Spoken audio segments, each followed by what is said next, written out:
Fascinating. Pledge allegiance To the flag of the United States of America, and to the republic for which it stands, one nation, under God, indivisible, with liberty and justice for all. Before any executive sessions, before public comment, I just want to brief like we've been doing. Last Thursday, we met with the governor's office, the governor in Berks County.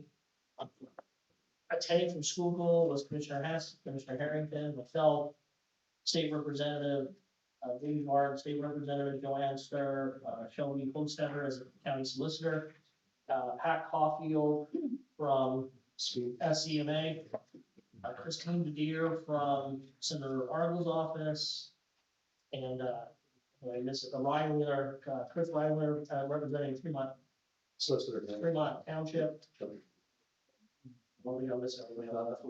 So Schuylkill, and then there was some other state representatives from outside the area, like Berks County and stuff, and state senator from another part of the state, and the Berks County, 3 Berks County commissioners, their solicitor, I believe their chief administrator, I'm not 100% sure. Yes, chief administrator was there.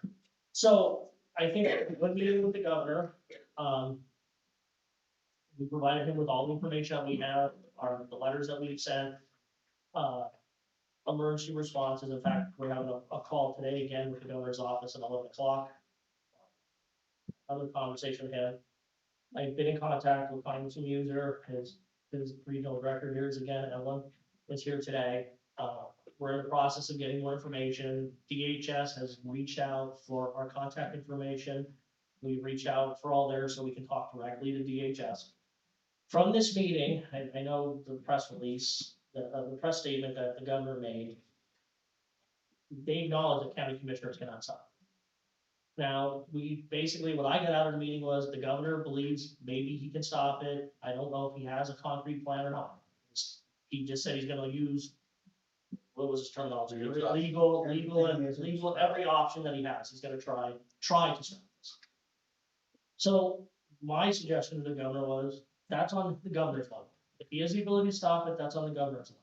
The county is going to keep moving forward. We're having discussions to make sure that if the governor fails, that the county residents and taxpayers and ratepayers and our infrastructure is protected, that we have all the protections in place. If DHS does come here to Schuylkill County, that Schuylkill County is protected. That was the takeaway I took from that meeting. I don't know. I concur with Commissioner Bernard that the governor, we all said that what our personal opinion was really doesn't matter. But he said he was gonna pursue this. We said, fine, now you do that. And in the meantime, we're plan B. If it does go through, we can make sure that the Fremont does have water, does have sewage, does have infrastructure, and make sure when it's done. Once again, that meeting, we were told that money was not the issue, it was you're doing it right, so. Right, and then Commissioner Hess brought up about, we told the governor, we also asked DHS to let us have inspections. Monthly inspections or random inspections with a group of people that I brought up the idea of maybe the sheriff's office, like Frank Segari from the fireman's company, somebody from EMS, somebody from 911. The commissioners that we have routine inspections of the place if it goes through. So that's one of the things we brought up. I don't know if you want to comment on the meeting. No, I mean, basically covered most of what was discussed and everything else. So we're moving forward with everything on all levels. After I have the conversation today with the governor's office, I'll brief everybody next week on what comes out of that meeting. We're having that at 11 o'clock. Shirley, while I had his attention, I brought up about NSP and the smells and that we can't get resolution on this. I said, as you're talking about the humanitarian issues that we were bringing up about everything, I said, this is a problem right now, not a what if. I said, the people of the western end of county, I said, Tremont, Joliet, Donaldson, Good Spring, that whole area, I said, has been putting up with the smell from NSP for years. I said, I've been dealing with it for over 2 years, and I'm here as a commissioner. I said, my fellow commissioner Boots for 3 years, and Gary, I'm a long time. And DEP was at that meeting. And the DEP was at that meeting, so I'm going to have a follow-up conversation now with the secretary of DEP. The governor promised me to put me in contact with the secretary of DEP. So, because I told him, I said, Governor, DEP can't fix the issue, we can't, but we only have the power that Harrisburg allows us. So I'm getting a conversation directly with the Secretary of DEP about NSP. And one point we did bring up in our conversation was that for years that the people of that area was putting up with this nuisance of smells and everything else. And then now this on top of it is basically a stake into their, part of their community. So we did express that too, of what's happening, especially in that area and what this facility brings, so. Okay, thank you. Gary, you have gone on record as opposing the ICE facility. How about the other two? I'm still staying, as I say, out of that, I know that, at the press release, they said that, I guess, every Republican there has taken the same stance that I am. We might not be happy with the situation, we might not, our personal opinions have nothing to do with what's going on. The governor agreed that he has the power, if he has the power to stop it, it's at the governor's level.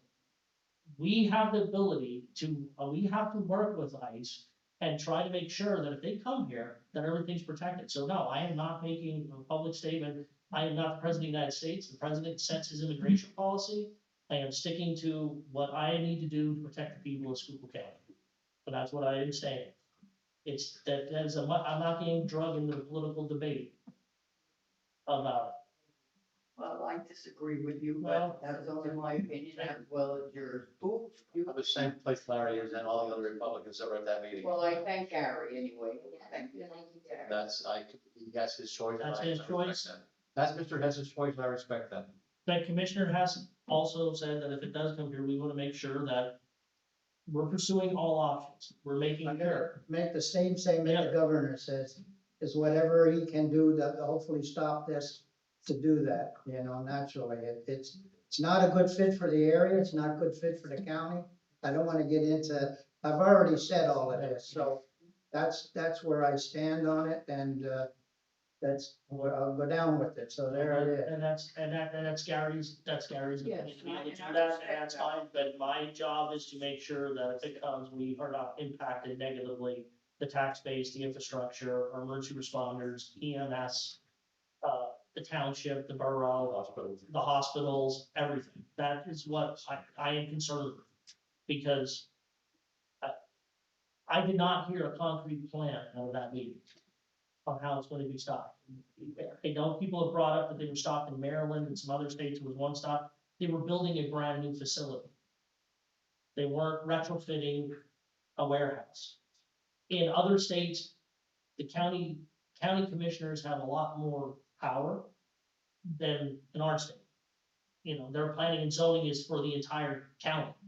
They do a lot more. It's a countywide government. It's not, you don't have the townships and the municipalities, it's countywide government. So it's a different form of government. So the only ones that they have confirmed at those meetings that were stopped were brand new facilities that were going to be built. That's one of the things we got out in the information. Today, like I said, we're gonna talk to the governor's office today. And when I have more information on that call, I'll let everybody know next week. And then Shirley, I'm pressing them about meeting with the DEP secretary about NSP. So we took the opportunity while we were there at the governor's office, and I brought you up by name. I said, I promised a constituent, Shirley Wagner, that I would bring this up while I had the governor's ear, and he had DEP secretary there, he had some of the secretaries there. So I made sure I brought up all the issues about. I brought the issues up to all of them, to the governor and the secretary of DEP and DEP Rod Cabellis, who is, I know you're familiar with them, but I'm trying, meanwhile, it still I continues. know, I'm trying. So I took the And now opportunity. you want to add this problem. Well, it's a problem in that whole area, so everybody, I know everybody wants us just to focus on the ICE facility. But we do have county to run, we're trying to get money to finish the fire school and training center.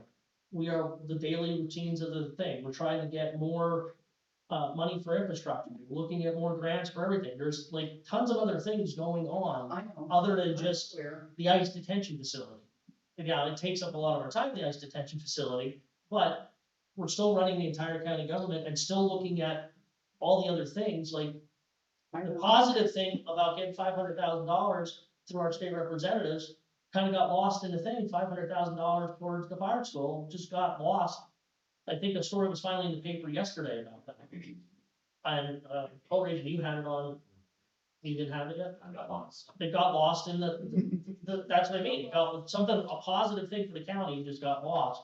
And we're working on trying to get more money for to the fire schools. Well, I know the ice catch facility, man, is important to you, but to our firefighters and our first responders, that training facility is massively important. Because we cannot train people in our county in masses. They are going outside of our county and having to pay and having 3 or 4 training sessions instead of having one massive training session. So it's a very important thing for all of our first responders, our police, our EMS, ambulance associations, all of our firefighters, and companies even. Companies will be able to train here in Schuylkill County instead of taking people outside the county. I agree with that, Larry. Yeah. I agree with that, but I think, in all honesty, you both have to agree that the federal government will provide police, military police, and I think they will provide other things that in your letter to me meant nothing, and that's only my own personal opinion. I think they will cover everything Well, that they can. but thinking maybe they will cover is different than us having a signed agreement with them that yes, you will cover. We want signed agreements with them saying, yes, you will do this stuff. Yes, you will provide water and sewer expansion. Yes, you will provide your own emergency services to get to the hospital. Yes, you will talk to a hospital and have contracts with that hospital that if you have a situation. Yes, you will let our 911 to make sure there's 911 communications inside and outside the building. We want signed agreements and definite answers, and that's what the county has to proceed with. Okay. Okay, so we're gonna move on with the meeting. Is there any public comment?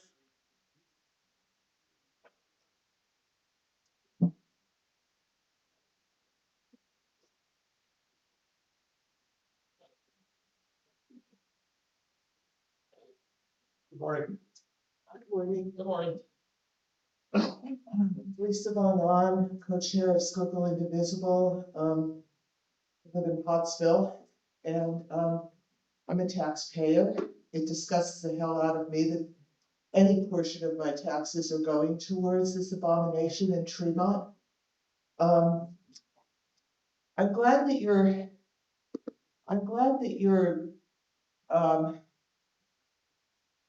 pushing back to some extent on this concentration camp.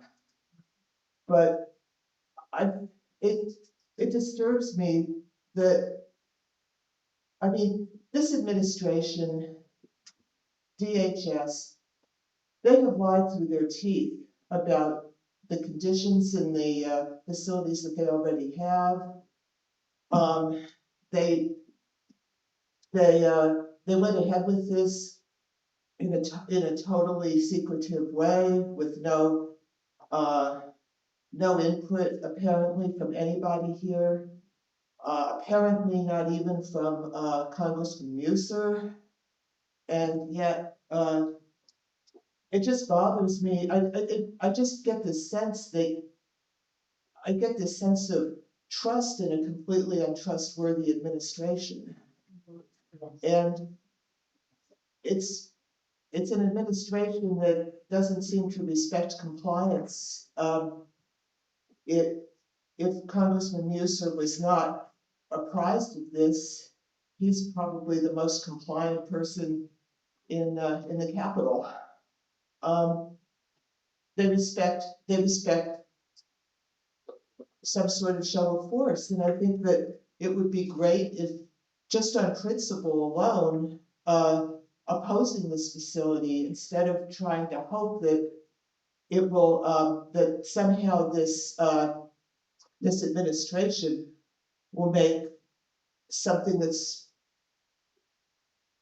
I don't know, just abhorrent beyond words, a little less terrible.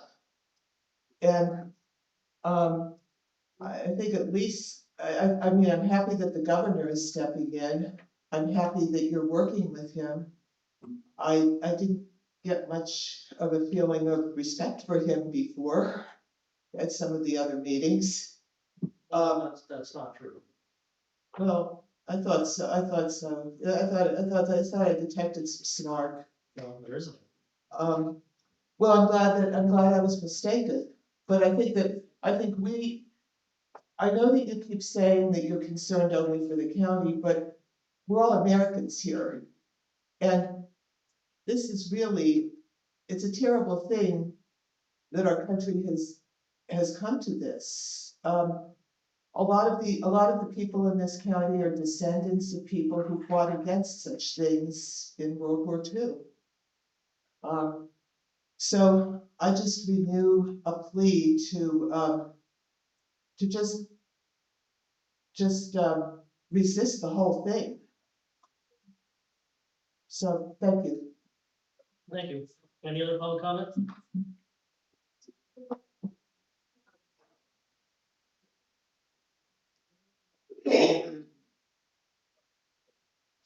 Morning. I'm Ellie Siegfried from Warwicksburg, and I just want to say, I understand what you're saying, that you feel you're impotent, but by failing to publicly oppose it, you're gonna own it if it comes to fruition, and you're gonna own all the problems that come with it. Okay, thank you.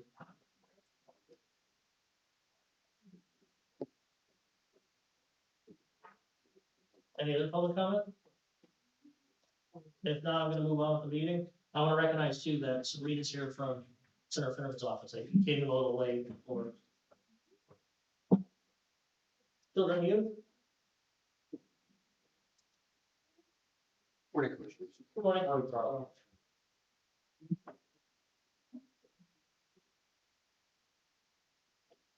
Carl Rumble on behalf of Children and Youth. We have one item for today's meeting, requesting approval of an addendum to the existing agreement with Dynamic Counseling Associates, LLC of Easton, Pennsylvania. That agreement was dated November 27th, 2024. And this addendum would add outpatient services as follows: psychological evaluations, psychosexual evaluations, violent offender evaluations, protective parenting evaluations, and mental health assessments at $950 per assessment or evaluation, individual therapy at $150 per hour, family sessions at $175 per hour, and group therapy at $55 per hour. Grant writer? Both Ron and Cheryl are at an educational seminar this morning, so I'll read on their behalf. Okay, with you. Approval for a contract with Alfred Bennett and Company in the amount of $37,404 for engineering services for an ADA project in Pine Grove Township. Next, approval to enter into a cooperation agreement with the city of Pottsville for a demolition project at 800, 802, and 804 Montongo Street. And lastly, approval to enter into a cooperation agreement with the borough of Pine Grove for a demolition project at 0 Mill Alley. From the S department? Morning, Carmen. Morning, Commissioners.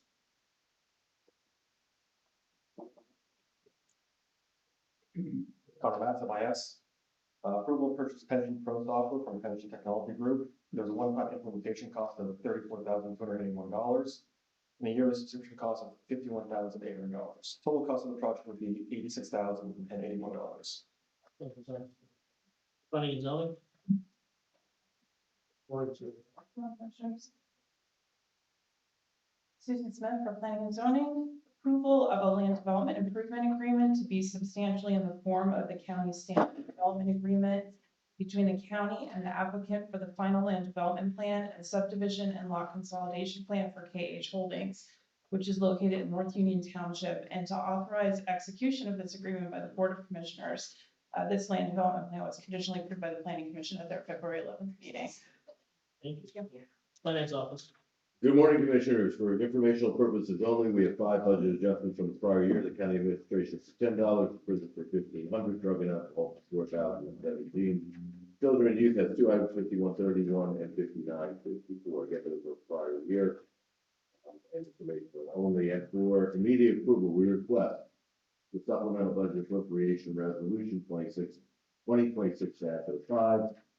In the amount of $19,779. This is for increased funding for the wellness program, and that was received from outside funds. I'll make a motion that we approve the budget adjustment 2026-05 for the wellness program. Second, Good question? Commissioner Fedora, Yes. Commissioner Heatherington, Yes. Commissioner Hess. yes. Thank you, County Administrator. First item is approval requested to ratify the designee approved contract for the month of February. Asking if we need approval at this time. Have a motion? This is so moved, sir. Second, No question? Commissioner Fedora, Yes. Commissioner Heatherington, Yes. Commissioner Hess. yes, And approval of management agreement with the Schuylkill River Greenway Association for the administration of an LSA grant contract for construction of the Schuylkill River Trail, Mill Creek, and Coal Creek section projects. And on behalf of NEPA, approval to recommend the reappointment of Robert Carl, President and CEO of Schuylkill Chamber of Commerce, to the NEPA Alliance Board of Directors for the term July 1st, 2026 through June 30th, 2028. Next, approval to recommend the reappointment of Courtney Bostock, Director of Workforce Development and Manufacturers and Employers Association, to the NEPA Alliance Board of Directors for the term July 1st, 2026, June 30th, 2028. Human Resource. I got an item on behalf of the Wellness Committee, approval for the use of the wellness funds to continue the walking program, health screenings, and monthly topic programs for the County of Schuylkill employees in accordance with the 2026 Wellness Program proposal. Capital Blue Cross has issued $59,779 in wellness credits to the County of Schuylkill for 2026. Immediate approval is requested. We'll make a motion that we approve the wellness funds transaction. second, On the question? Commissioner Fedora, Yes. Commissioner Heatherington, Yes. Commissioner Hess. yes, Personal action? I've got one informational item, District Justice appointment of Marianella Caro Roa, District Justice Assistant 1. That will be effective 5/11/26. Any new business for Commissioner meetings? Motion to adjourn, sir. Salary Board? Report of any executive sessions? None were held. Public comment for Salary Board? Human Resource Office? The District Justice Office, or District Attorney's Office, wage increase for Jane Frittiscuch, clerk per diem to $20 an hour effective 3/16/26. And in the District Justice Office, a stipend for Marianella Caro Roa, District Justice Assistant, $1,820 a year, effective 5/11/26. That's a bilingual stipend. Any new business? Motion. Oh, we got, it's a, for immediate approval, so next week. No, or for next week. Sorry, my, motion to adjourn, sir. Thank you.